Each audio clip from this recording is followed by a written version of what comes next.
Hello fabulous DIYers, it's Daniela Tabois here, and in this video we're going to talk about statement sleeve. Statement sleeves are back in season and they're trending all over the place. I'm going to show you how to make 3 different statement sleeve for your projects. So let's begin.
So here we are, the final look of the LegofMutton sleeve of Mutton, I think. Maybe I'm saying it wrong. You can correct me down in the comments section. So as you can see, this sleeve is much fuller at the top, and you can see that I gather it, but you can pleat yours. I did that in my last video. So if you guys didn't see that, my dress that I did for my last video that I added to my collection, you can go ahead and take a look. And I just pleated mine, so you can spread it, slash and spread it as big as you want, and you can pleat it or gather it as you see it here. So this is what it looks like.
So here we are, we have the classic bishop sleeve.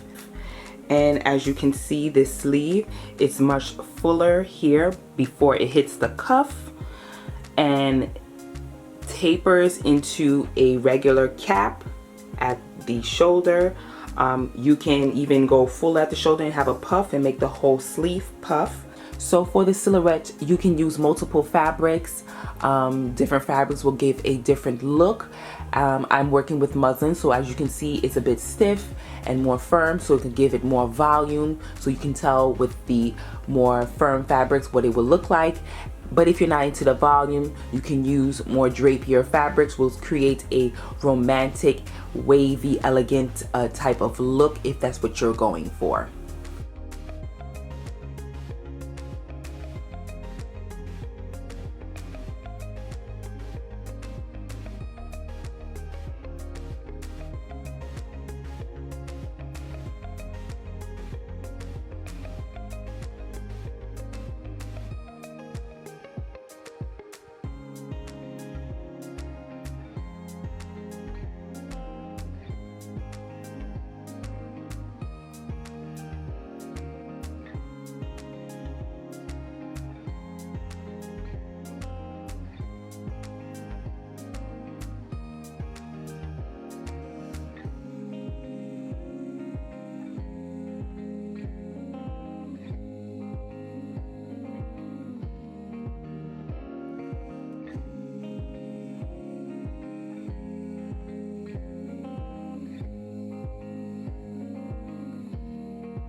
Okay, so here is the sleeve.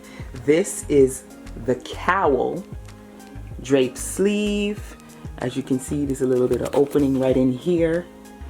This could be a cold shoulder type of situation. If you have more of a drapey type of fabric, this is a bit stiff. This muslin is a bit stiff, so you can give it more, it gives it more of a volume shape. But if you're not into that, you can get something that's more drapey where you can actually see the cowl design. So this is the cowl sleeve silhouette. So girl, guy, are you going to try any of these statement sleeves? If so, leave a comment down below on how you're going to use it. And if not, let me know if it's going to be a pass for you. If you like this video, give it a thumbs up and hit that subscribe button to stay up to date for new videos like this. Thanks for watching, and I'll see you guys in my next video. Bye guys.